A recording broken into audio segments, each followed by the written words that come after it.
देश विदेश में बैठे सभी दर्शकों को मेरा प्यार भरा नमस्कार। मैं हूं मोहित कमल श्रीमाली और आप सभी का स्वागत करता हूं आपके अपने चैनल में। हम बात कर रहे हैं शरद पूर्णिमा की। पौराणिक मान्यताओं के मुताबिक इस दिन माता लक्ष्मी का जन्म हुआ था और शरद पूर्णिमा को माता लक्ष्मी की पूजा कैसे करनी चाहिए है ये इस एपिसोड में आपको बता रहा हूं। अश्विन माह के शुक्ल पक्ष की पूर्णिमा को शरद पूर्णिमा के रूप में मनाया जाता है और शरद पूर्णिमा को कोजोगार पूर्णिमा, व्रत और रास पूर्णिमा भी कहते हैं। और इस दिन श्री सूक्त, लक्ष्मी स्तोत्र का पाठ करना, हवन करना बहुत ज्यादा शुभ और लाभकारी सिद्ध होता है। इस विधि से कोजागार व्रत करने से माता लक्ष्मी अति प्रसन्न होती हैं और धन धान्य मान प्रतिष्ठा इनकी सुख प्रदान करती हैं। शरद पूर्णिमा को उत्तम तिथि मानते हैं। कहते हैं कि यह दिन उतना ही शुभ है, सकारात्मक है, छोटे से छोटे उपाय भी बड़ी बड़ी विपत्तियां टाल देते हैं। पौराणिक मान्यताओं के मुताबिक इसी दिन माता लक्ष्मी ने जन्म लिया और इसलिए धन प्राप्ति के लिए इस तिथि को सबसे उत्तम बताया जाता है। तो ऐसे समय में एक व्रत कथा है जिसको सुनना बहुत ज्यादा जरूरी है। इस कथा के अनुसार एक साहूकार की दो बेटियां थी और दोनों पूर्णिमा का व्रत रखती थी। बड़ी बेटी ने विधि पूर्वक व्रत को पूर्ण किया और छोटी ने व्रत को अधूरा ही छोड़ दिया। फलस्वरूप छोटी लड़की के बच्चे जन्म लेते ही मर जाते थे।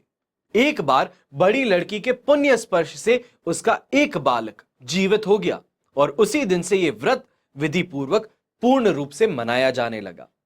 इस दिन माता महालक्ष्मी जी की पूजा की जाती है और मान्यता यह भी है कि विधि पूर्वक व्रत अगर रखा जाए तो आपकी सभी मनोकामनाएं पूर्ण होती है। माता लक्ष्मी का आशीर्वाद आप पर बना रहता है।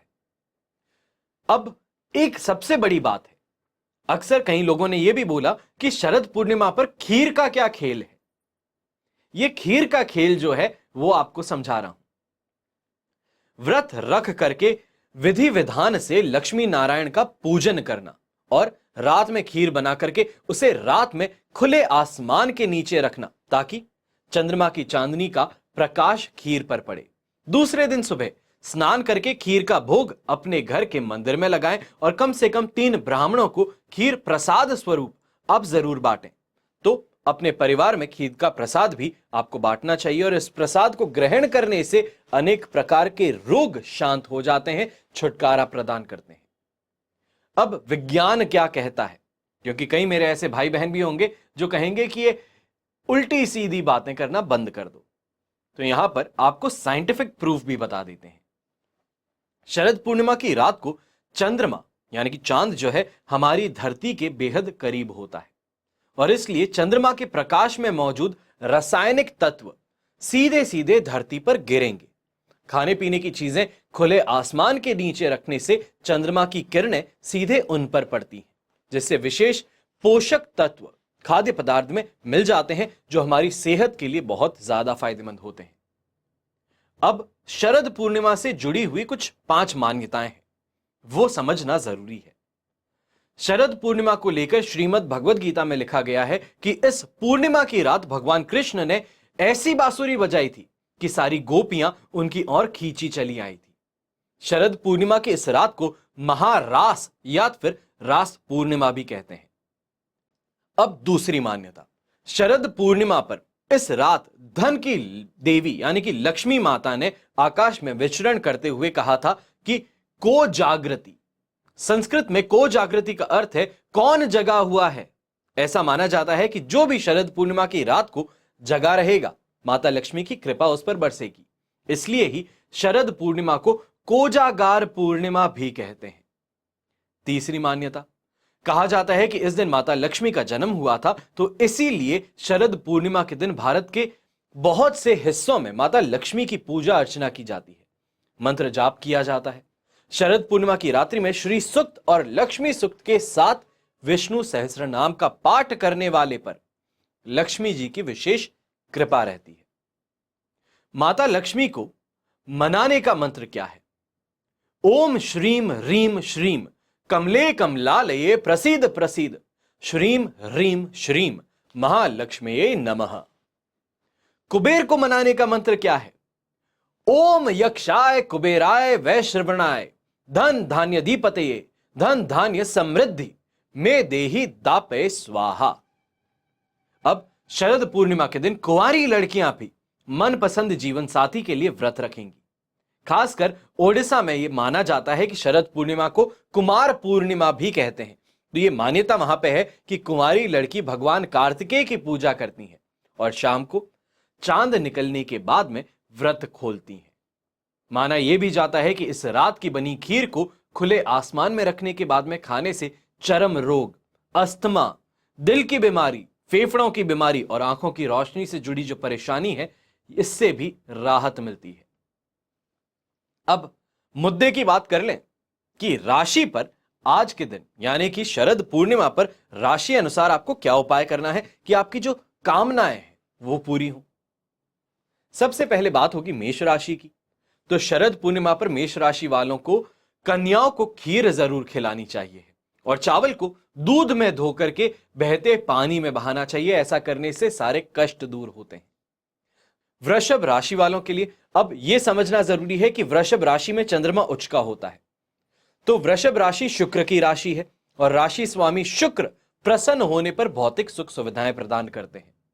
शुक्र देवता को प्रसन्न करने के लिए इस राशि के लोग दही और गाय का घी मंदिर में दान करके आ जाए। मिथुन राशि के लिए स्वामी बुध ग्रह हैं और व्यापारिक और कार्य क्षेत्र के निर्णय को प्रभावित करते हैं। तो उन्नति के लिए आप दूध और चावल का दान अगर करते हैं तो उत्तम परिणाम आपको मिलते हैं। अब बात करते हैं कर्क राशि की।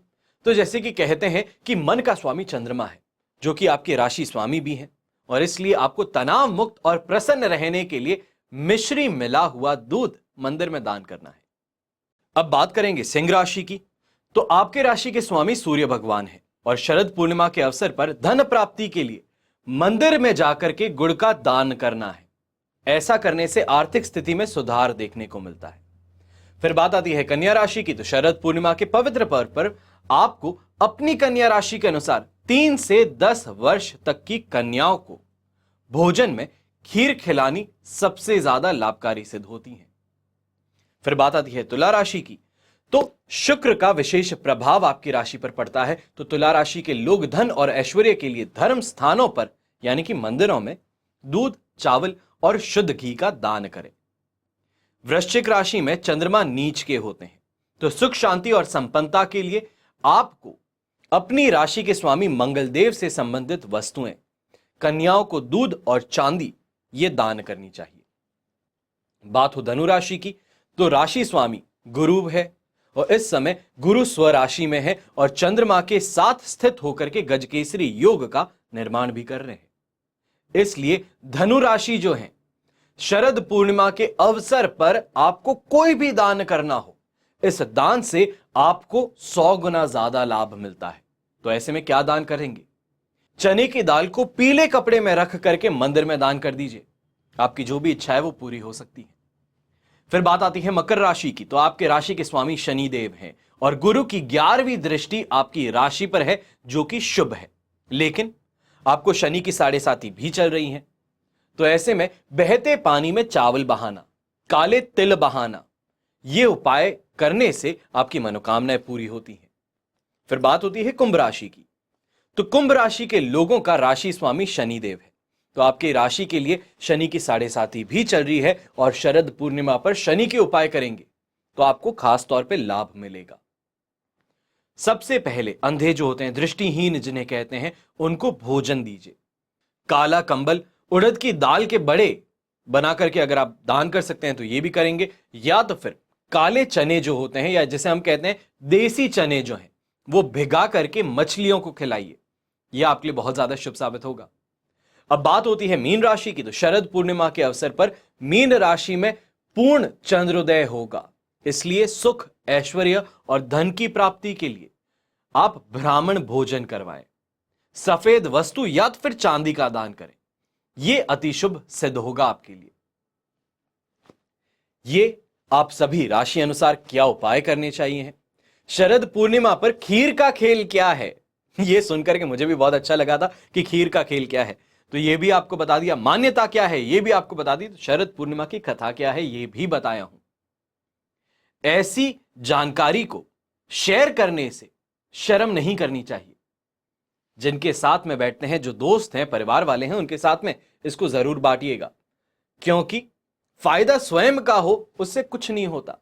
साथ में आगे बढ़ेंगे तभी ज्यादा बेहतर होगा। हमेशा की तरह प्रार्थना यही करता हूं कि आपका और हमारा परिवार सदैव सुखी रहे, संपन्न रहे, सुरक्षित रहे। घर में बड़े बुजुर्गों का साथ और आशीर्वाद हमेशा हम पर बना रहे। जय श्री राम एवं जय हिंद।